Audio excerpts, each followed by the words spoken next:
Senate में 27वीं आईनी तरमीम 2/3 अक्सरियत से मंजूर। तरमीमी बिल की 56 शिकों और 3 शेड्यूल की मंजूरी दी गई। तरमीम के हक में 64 और मुखालफत में कोई वोट नहीं आया।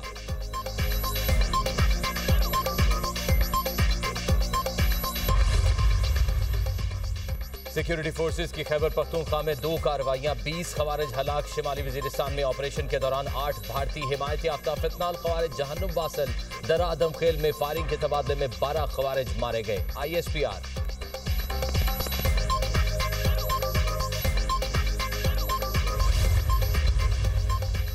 और नई दिल्ली में लाल किला मेट्रो स्टेशन के करीब धमाका, 9 अफराद हलाक, 15 से जायद जख्मी, अस्पताल मुंतकिल। धमाके से कई गाड़ियों में आग लग गई।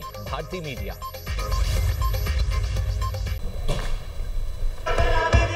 आप तशरीफ रखें ना, आप तशरीफ रखें। देखो ये आपकी ट्रेनिंग है चेयरमैन साहब, आप जरा देखें, फिर आप बात कर लेंगे। आप यार बैठ जाओ ना, आपको तो आइन का पता ही नहीं है। तुमसे अब सबक लेंगे हम आइन का। तो मैं ये कह रहा था कि 3 अप्रैल 2022 आपकी कुर्सी पर एक डिप्टी स्पीकर बैठा था इनका, उसने आइन को तोड़ दिया। असद कैसर को पता था कि ये आइन शिकनी होने जा रही है, इन्होंने इनकार कर दिया कि मैं ये काम नहीं करूंगा, इतना मैं इनको क्रेडिट दूंगा। और जब वो सुप्रीम कोर्ट ने अपने फैसले में लिखा कि इन्होंने आइन शिकनी की है, आप तो आइन शिकन हो गए। ये तो रिकॉर्ड की बात है, ये तो अदालत का फैसला है। आप किस तरह हमें कह सकते हैं हम तो आइन बनाने वाले हैं, आइन का तहफ़्फ़ुज़ करने वाले हैं, आइन की हिफाजत करने वाले हैं और आइन पर चलने वाले हैं। आप हर रोज रोना रोते हैं कि आपका कोई कैदी है, नंबर उसका कोई 804 है और उसको आप रहा कराना।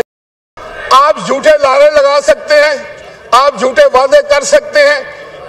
आज मैं पता करूं कि आप 4.25 साल रहे थे हुकूमत में, कहां गई वो 2 करोड़ नौकरियां? किसको दी थी 1 करोड़ नौकरी? 50 लाख घर किसको दिए थे? आपने पासपोर्ट की इज्जत कराई थी, आपने पाकिस्तान को ऊपर लेकर गए थे। ईमानदारी से बात करें। और फिर कौन सा वो फरागोगी कौन है? करप्शन के तो आपकी दास्तानें, करप्शन की दास्तानें हैं आपकी।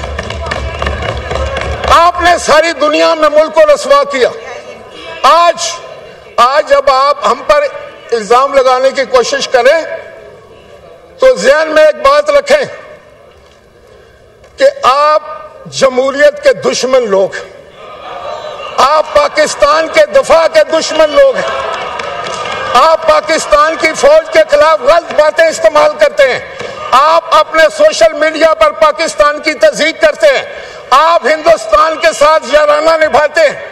आप वही बोली बोलते हैं जो हिंदुस्तान बोलता है पाकिस्तान की फौज के बारे में। ये हम लोग बर्दाश्त नहीं करेंगे। हम शहीदों के वारिस हैं, हमारे कब्रिस्तानों में पाकिस्तान के झंडे लगते हैं। मेरी तहसील के सीने पर 2 निशाने हैदर है। हम इज्जत देने वाले लोग हैं, लेकिन अगर आप फौज के खिलाफ बात करेंगे तो फिर यकीन करें कि आपको पाकिस्तान में आपके लिए कोई जगह नहीं होगी, कोई आपकी बात नहीं मानेगा। आपने पाकिस्तान तोड़ा, पाकिस्तान का आइन तोड़ा, पाकिस्तान के कानून को तोड़ा, तो आज आप किस तरह कह सकते हैं? आप बैठ जाएं। बांग्लादेश जिसने बनाया वो भी हम जानते हैं, हमें पता है। लेकिन आज जनाब स्पीकर, मेरा कहने का मकसद ये है कि अगर ये लोग पर्सनल अटैक करेंगे, जातियात पर हमले करेंगे, आप उसमें कोई, अगर आप में समझदार आदमी है तो जिस दिन वो बिल पेश होगा उस पर आप तनकीद करें और बताएं उसमें क्या गलत है। अगर आप गालियां देंगे तो गाली का जवाब गाली आएगा, आप बदतमीजी करेंगे तो उसका जवाब भी आपको मिलेगा।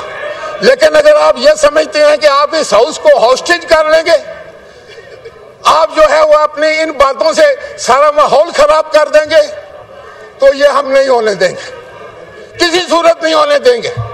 जब आइन की तरमीम है तो आइन में लिखा है 2/3 अक्सरियत के साथ आइन में तरमीम हो सकती है। आपको क्या पता क्या होता है कानून साजी? आप तो कमेटियों से बाहर बैठे ना, कमेटियों में बात करते जाके कमेटी में, कमेटियों का बाइकआउट, यहाँ का walkout, boycott walkout, boycott walkout. आप लोग मेंबर हैं, आप पार्लिमानी लोग हैं, आप पार्लियामेंट को समझते हैं, आप आइन को समझते हैं? बिल्कुल नहीं। आपको वो पकड़ कर लाया है शोर मचाने के लिए, आपको वो इसलिए वो लेकर आए हैं कि आप शोर मचाएं। आप देखें, यार तुम्हारी बात का जवाब देगा, आपकी बात का जवाब देना बहुत मुश्किल काम है। तो जनाब स्पीकर, मैं ये कह रहा था, जनाब स्पीकर, तरीका ये है कि जब वो कल बिल पेश हो उस वक्त अब ये गोश हो, अब तुम्हारा खत्म हो गया, ये तुम्हारे ड्रामे मुक गए, अब कोई फिक्र ना करो, तुम्हारा बंदोबस्त पक्का हो जाएगा। अब आपका पक्का बंदोबस्त है। और जनाब स्पीकर, मैं एक एक बंदे को जानता हूं, मैं दावे से कह सकता हूं ये कंप्रोमाइज लोग हैं, ये यहां पर बैठे हुए हैं, वहां से जाकर कंप्रोमाइज करने के बाद अगर कंप्रोमाइज नहीं हो तो निकलो बाहर। हाँ, ये नहीं चाहते कि इमरान बाहर आए, यहां और बात करते हैं, वहां जाकर और बात करते हैं। आप दिख गया बाबा, हमें पता है, एक एक बंदे का पता है हमें, एक एक बंदे का, हमारे पास पूरी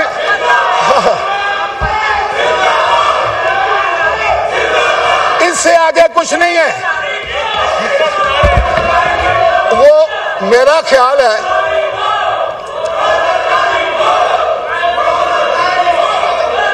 आप देखो ना, नारा लगाकर आप इमरान को बाहर ला सकते हैं, तो ना इंशाल्लाह ताला जरदारी साहब का बाल भी बिका नहीं कर सकते। आप में इतनी हिम्मत ही नहीं रही है। अपने गिरेबानों में डालें जरा अपना मुंह और सोचें कि आपने इमरान के लिए क्या किया है। कुछ किया है? क्या किया है? आपने उसको अंदर करा दिया।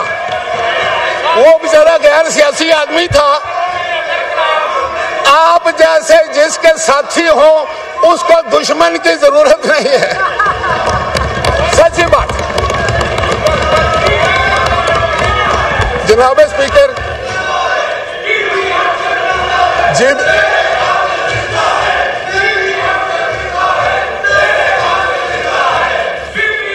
शहीद मोहतरमा बेनजीर भुट्टो आइन और कानून के लिए उसने तो अपनी जान दी थी। आप जेल के कमरे में बैठ के एयर कंडीशन लगाकर वहां खाने खाते हैं। मुकाबला बेनजीर भुट्टो का करना चाहते हैं, आसिफ अली जरदारी का करना चाहते हैं। पहले अपनी तरफ तो देखो, अपने लीडर की तरफ तो देखो।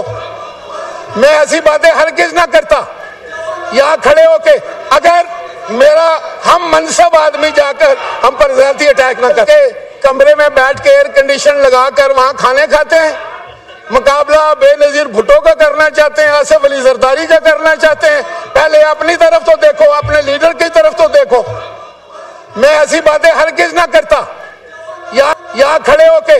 अगर मेरा हम मनसब आदमी जाकर हम पर ज़्यादती अटैक ना करता, तो यही बात मैं आपको बावर कराना चाहता हूं कि अगर आपने किसी की जात पर अटैक किया तो आपकी जात भी महफूज नहीं रहेगी, फिर आपका लीडर भी महफूज नहीं रहेगा। ये मेरे जैसा बंदा आपको मत दे रहा है, समझ दे रहा है, समझो। ये आप लोग जो है ना अपने लीडर को गाली निकालने के लिए दूसरे के लीडरों को गाली देते हैं। आप चाहते हैं कि वो अंदर ही रहे, उसको गालियां पड़े, वो जलील हो, इसलिए आप ये सारी हरकतें करते हैं। आपको कोई अकल नहीं है, अकल बाजार से नहीं मिलती। अगर बाजार से अकल मिले तो हम आपको ला दें। आपको शौर ही नहीं है, आपसे क्या बात हो। हा, इसके अलावा आपके पास क्या है? What else?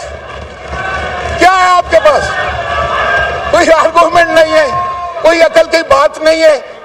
और पाकिस्तान के इतने बड़े हाउस में बैठे हैं और ट्रम्पट बजा रहे हैं। देख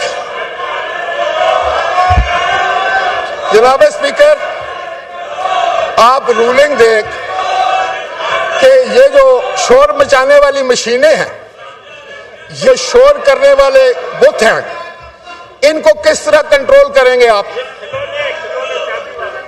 ये किस तरह करेंगे? ये लोग जो अपने शहीदों की इज्जत ना कर सके, ये लोग जो अपने गाजियों की इज्जत नहीं कर सके, ये लोग जो अपनी फौज की इज्जत ना कर सके, ये लोग जो अपने फील्ड मार्शल जिसको इस पूरी कौम ने मुतफिका तौर पर ओहदा पेश किया है, उसके खिलाफ बात करते हैं। ये कौन लोग हैं? मेरे ख्याल में सर ये गुमराह लोग हैं जिनकी कोई मंजिल नहीं है।